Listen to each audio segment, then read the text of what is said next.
A person in an olive green jacket stands at a wooden podium holding papers, speaking to an audience seated in front of them. Multiple flags hang behind the podium, including the American flag on the right. Circle of state advisors, a group of people that were very crucial to getting these venues set up in all of the different states that Corps 2 traveled. So Karen Seberg is going to represent COSA. Thank you. I apologize for my voice, if we could call it stress or laryngitis or I don't know what, but I'm here anyway. First of all, I just want to say I'm humbled in the extreme. I'm sitting in front of all of these tribal representatives, these sovereign nations, and a family that I just really met. A person in a white jacket holds a microphone while speaking. Multiple colorful flags hang in the background behind them, including red, blue, and yellow banners. Maybe a week ago, the Discovery Expedition, all of the speakers and all the wonderful people that are here. Circle of State Advisors have been working for about 6 or 7 years to try to make this something exciting and meaningful in the states. And I think there's only one other state advisor here, Keith Peterson. Will you stand up, please, from Idaho? Keith should be standing up here because he actually was the chair of our group and I wasn't, so I feel humbled by that too. I think the thing I want to talk about is partnership. You've heard about it. A person stands speaking at right, holding a microphone, facing seated audience members.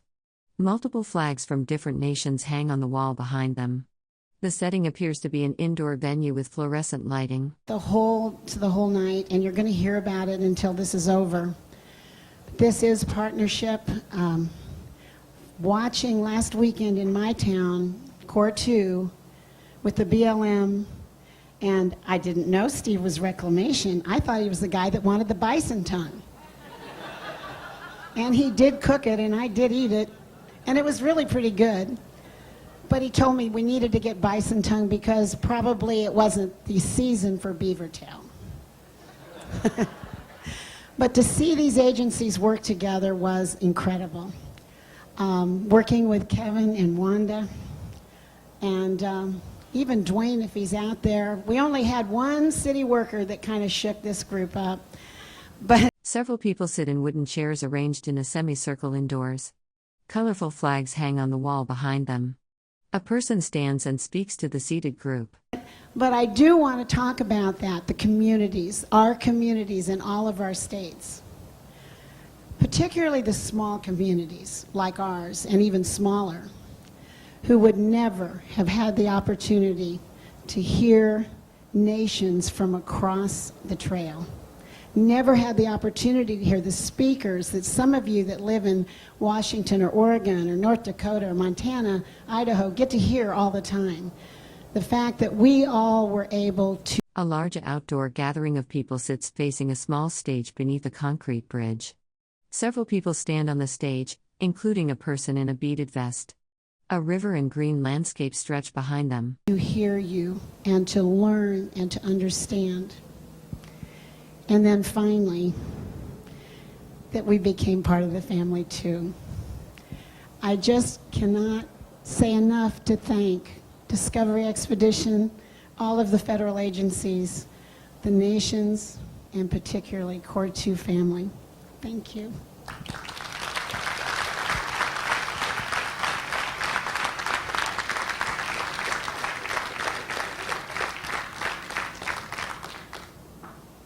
Thank you, Karen. Gerard Baker is now the superintendent of Mount Rushmore, and I think Gerard has, for at least some of us, has been the spiritual leader for this effort. And before I ask him to come up, I just want to again express my personal thanks for your leadership and your vision. Ladies and gentlemen, Gerard Baker.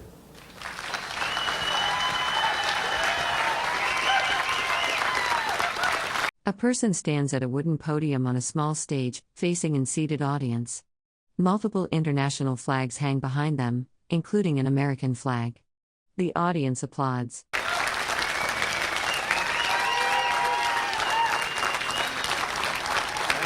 No.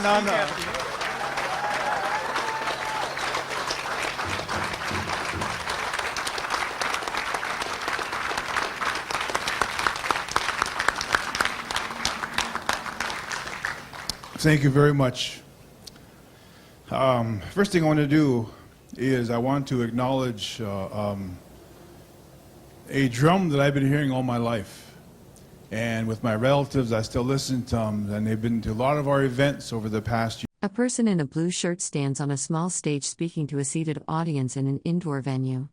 Colorful fabrics and flags hang on the wall behind them. Several people sit facing the speaker. Years, and that's the Mandaree Singers. I want to acknowledge my relatives up here.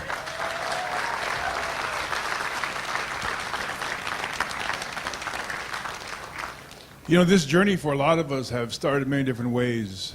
Some of it started reading history books. Some of it has started sitting in log houses listening to the elders a long time ago. Some of it has started maybe on the trail, as you walk on a trail and discover what they discovered, and when also discover what the American Indians already knew. A person with white hair and glasses stands holding a microphone, wearing a dark patterned vest. Multiple international flags hang behind them in an indoor setting. There's a lot of partners here, and there's a lot of people that we need to thank.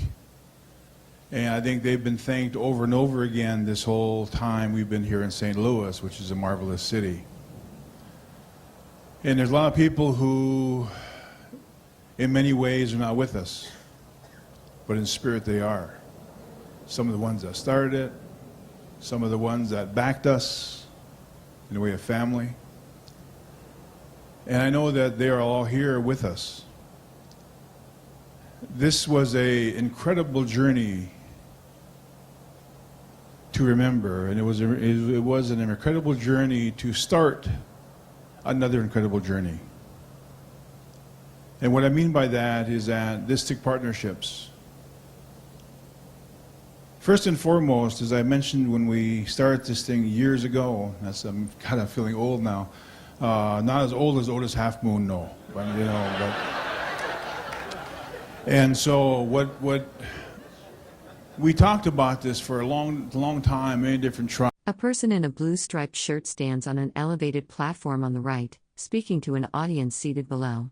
Multiple colorful flags hang on a structure behind them. Audience members sit facing the speaker in an outdoor setting. Tribes coming together, arguing sometimes, but usually and almost always coming out with a sense of responsibility, not for us per se, but for the future generations. This journey we're on, and we're going to continue on, as we all said, and I think we've all thought and have all felt many times around, that it's a journey that will open many doors. For one thing, I've encouraged people all the time to many times get off that boat and be in those villages or be in those banks when the Lewis and Clark expedition came around that corner. Now, one of the peoples that can help us do that and did help us do that are the tribal people. And my heart and my hat and everything, I feel so great and so good that I really do believe that this time around it was an American Indian story.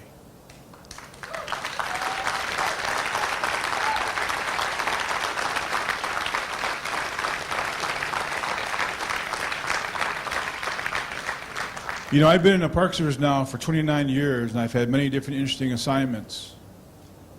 And I want to brag on these folks in gray and green. I want to brag on these folks in blue that helped us, that were partners with us when we first started and continued and are still today. I've heard so many compliments from American Indian people along this trail of how good these folks were to them and how they treat them with respect, how they played their games, and how they lost, I think. A group of seated people, some wearing beaded vests and feathered headdresses, sit facing toward the left side of an indoor room. Standing figures and an audience are visible in the background near a staircase. But I think that in itself opened doors forever. Everybody in this place, everybody who maybe is not here along this trail has stories now. Just like the Lewis and Clark explorers did originally, and just like many, many, many Indian tribes did after they left the villages. And it truly does take a group of people to get along. And it truly does take a group of people to argue sometimes, to challenge each other, but come out shining. And I'm not talking about your head either, man.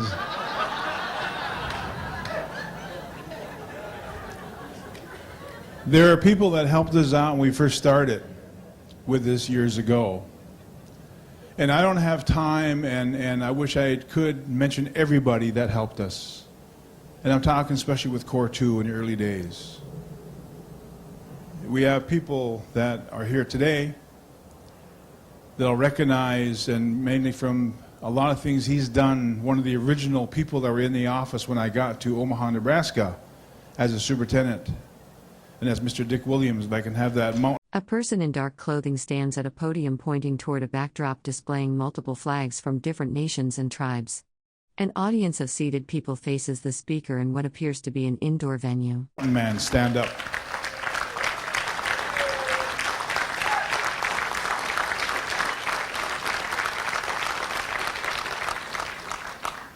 There are other folks, of course, that helped us out, came out later on, but I want to mention in particular from the American Indian Liaison, because we went through a lot back in those days. We went through many, many tribes.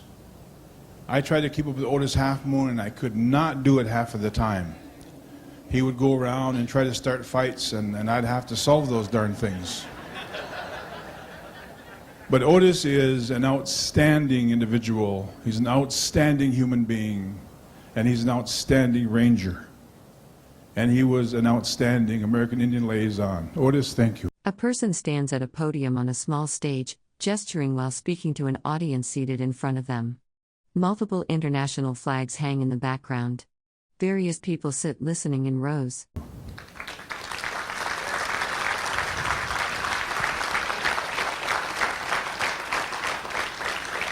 We have many stories about how we would drive around the West Coast and doing work, Ernie, by the way. We were actually driving around and visiting with tribes. Many, many stories about that. The other we have in the audience is a friend that I met on the trail, actually, and eventually got to hire him, a direct descendant from a family that was given Clatsop. And that's Mr. Dick Bash. A large group of people stand gathered under a covered structure with a flat roof. A person in light-colored clothing stands at a microphone addressing the crowd. The setting appears to be outdoors with fields visible in the background.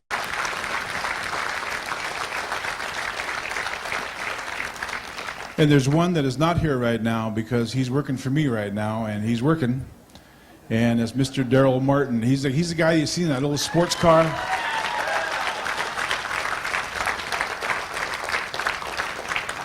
And I talked to Darrell the other day as I was coming down here, and I said, Darrell, if there's one thing that you would want to say, what would it be? And I think it's the same thing that every one of us want to say and will say, I hope. And that is to keep this dream alive. This bicentennial is over, but the doors are open to the future.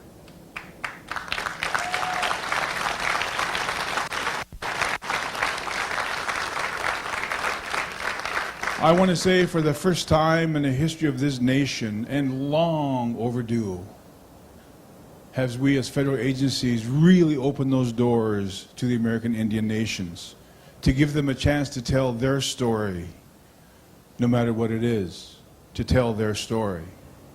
And that's what we talked about and we dreamed about when we first started this, Tent of Many Voices. But it takes the tribes to keep doing what you're doing, and it especially takes the federal agencies. A person in a purple jacket stands among multiple flags of different colors and designs, speaking into a microphone. Various international and tribal flags are displayed on poles around them in an indoor setting. And I challenge you from now on, no matter where you go, to open those doors. Because it's going to be easy to just say, well, we haven't got the budget. It's going to be easy to say, we haven't got the personnel. It's going to be easy to say all these different things why we can't do something. But those are excuses that we can't live with. This door is open. We are bringing tribes in. They are teaching us about who they are, where they've been, and where we're going to go in the future. That's a tent of many voices. And if you look around this area today, it truly is many, many voices in here. We have some outstanding managers in Steve Adams that came in and brought all you guys back safe. Lewis and Clark, in that whole journey, we lost what? I heard today 3, where's Cliff Snyder? 3 we lost, 1 Blackfoot, the other one lived, you said. You guys didn't lose anybody, I don't think, right? And if you did, you're not going to tell us, I know that, man. But again, it's such an honor to, from sitting and thinking about this a long time ago, and it's such a great joy to see the American Indian tribes involved first and foremost. And again, I encourage you to never let this go away. I keep saying that, but I truly, truly mean it. And as we go along our trail of life now, never forget your experiences. And always challenge yourself. And I know these ladies and gentlemen that are on this trail with this marvelous exhibit, I believe we're challenged every day. We create some great friendships. We brought some people in that we knew from a long time ago, and one of those guys that I brought in from my early, almost childhood, was a guy by the name of Mr. Jeff Olson. And he was a PIO. A large crowd of people stands closely together in an indoor tent-like space with support columns and bright windows. Many wear casual clothing in various colors, with some wearing tan or khaki-colored shirts. There he is. I knew Jeff when he was a sports writer, and I can't hardly talk to him because he's now in the Washington office, so his... But again, folks, to conclude, I just want to thank you. It's really tough to stop talking. It really is. But I will, I promise. But keep it going. Keep the doors open. And my heart and my prayers go out to the American Indians that are here today. A person stands at a wooden podium on a small stage, speaking to an seated audience. Multiple flags from different nations hang on the wall behind them. The audience sits attentively facing the speaker. Because I know you struggled to come on board. Because what you thought, I believe, in many cases, is that you weren't going to tell that story. We weren't going to allow it as federal agencies, for one. But I hope we prove to you that we have allowed it, and we encourage it. Because all the stories that we have, never forget the past, as my grandfathers used to always tell me, never forget the past. Don't let it go. Because by knowing the past, we can do better for the future. So again, I want to thank everybody for making a dream come true, literally.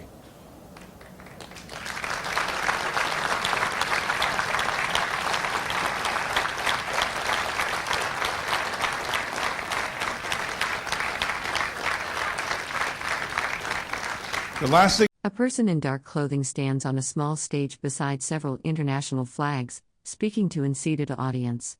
Some audience members wear beaded regalia and feathered headdresses. Others sit listening from wooden benches. The thing I want to tell you is I got to give a little boost for my new park. I'm at Mount Rushmore, and I'll be happy to say that 2 out of those 4 now have braids.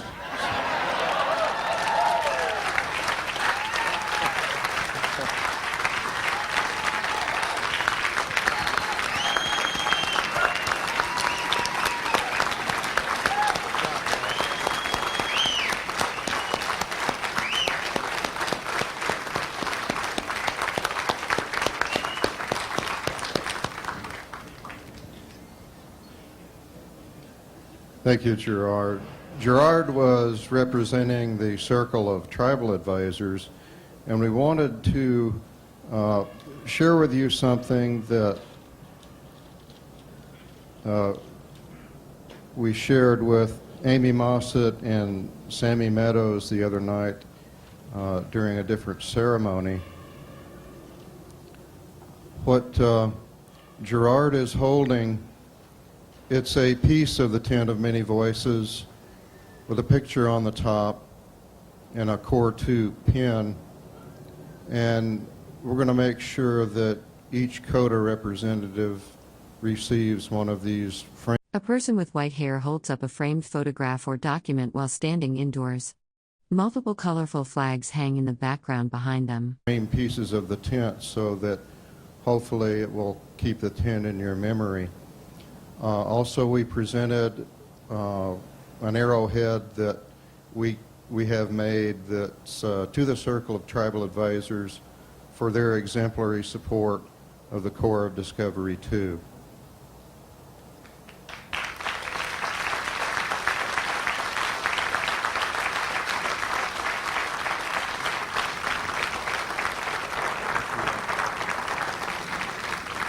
Two people stand at a round table draped in purple fabric, surrounded by multiple flags from different nations and tribes.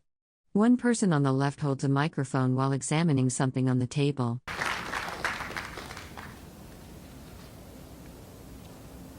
And Sammy, or Bobby Connor.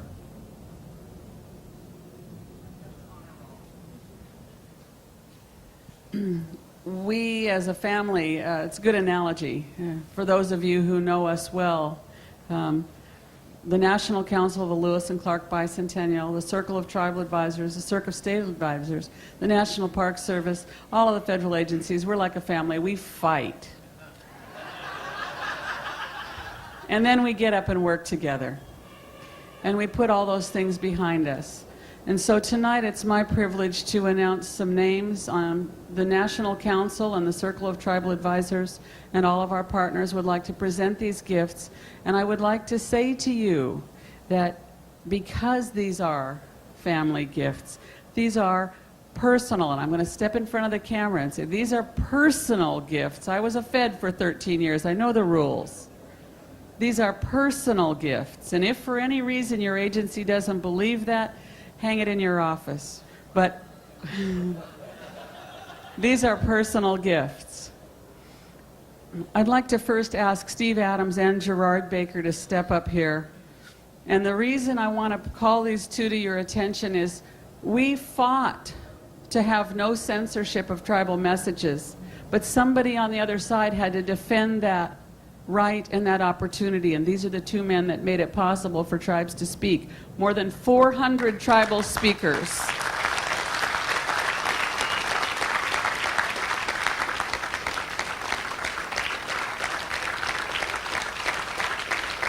A person in a white shirt stands at a podium speaking to an audience seated in front of them. Behind them, multiple international flags hang on a wall. A person in a green uniform stands nearby.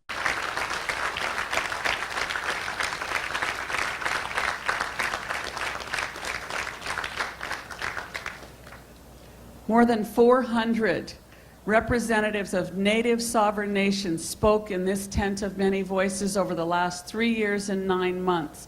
Those 400 plus tribal representatives reach hundreds of thousands of people because of Corps of Discovery 2. Thank you.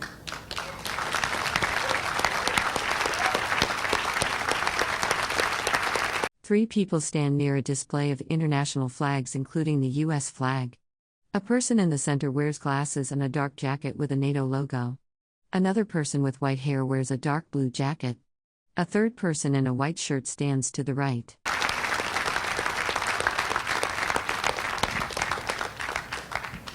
I'm going to next ask somebody that you probably didn't see on the trail very often to come up here, but boy, if there was paperwork to find or things to get ironed out, Betty Boyko saved us many times.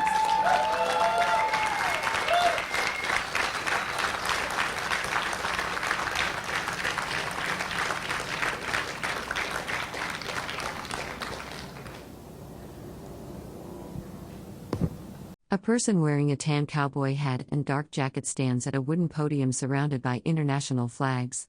They hold a revolver. Two audience members sit in the foreground facing the speaker.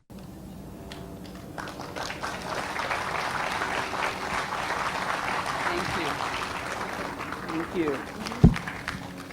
This next lady we lost somewhere between Albuquerque and Houston, I think. I'm not sure. But she found her way back in her Park Service uniform. Pat Jones.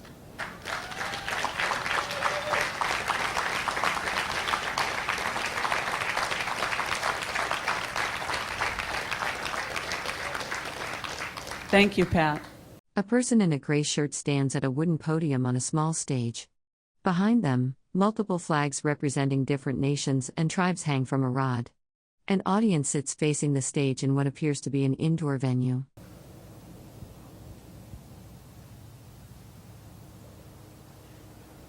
This next guy, he was, as Gerard mentioned, he was a sports writer. But for those of you who've ever seen, when the National Lewis and Clark exhibit traveled from St. Louis to Portland and Denver and Philadelphia, we had, and as well at the University of Virginia when the bicentennial started, there were some fabulous photographs of the northern lights, of the White Cliffs, of Wee-Eye Prairie. All of those photographs were donated to us by Jeff Olson. A person in a white shirt stands speaking on a small stage before an audience seated in chairs. Multiple flags representing different nations hang on the wall behind them. Audience members wear various clothing, some with patriotic or decorative elements.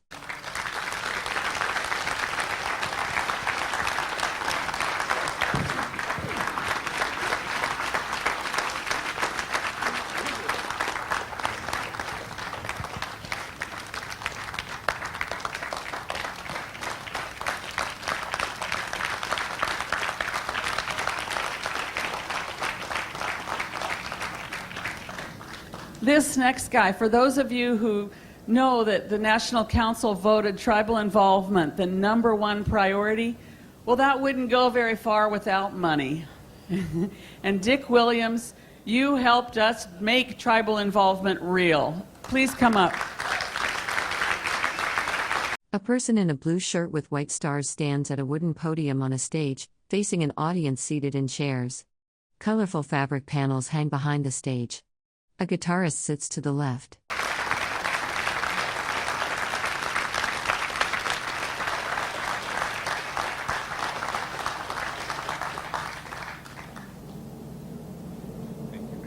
You're so welcome.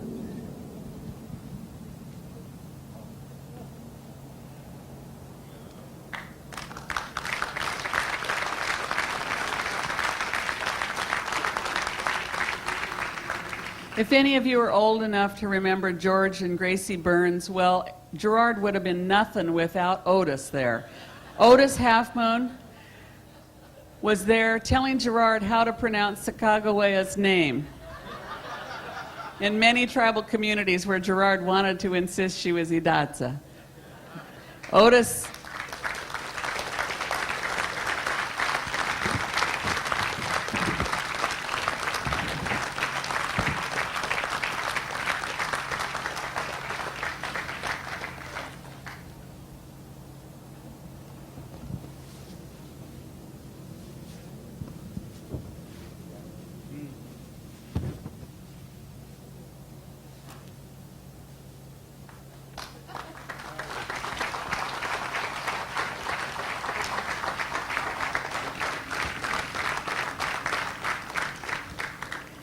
This next guy needs an arrow shirt because most of the time we were looking for him with a problem. And he was supposed to solve it for us no matter what town he was in and wherever we were. Dick Bash.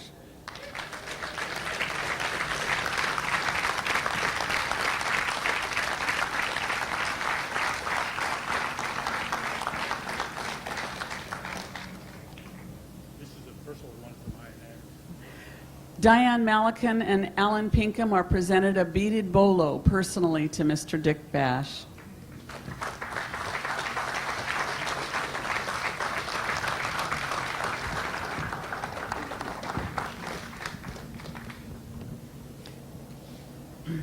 For those of you who were hosts to Core 2, you know that we must have been, as sites, evaluated 15 times. Well, the first person who came and evaluated us to see if our parking lots were big enough was this lady, and I think she probably is the way that we ended up staying on the calendar, but the negotiations for who got Core 2 was Carol McBryant's problem from the get-go.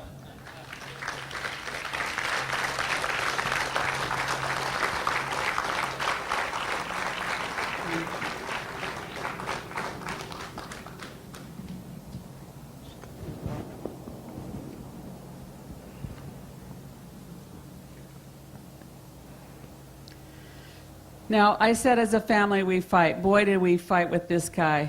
But it was worth it. Everything was better because we got everything worked out, Kevin Chrysler.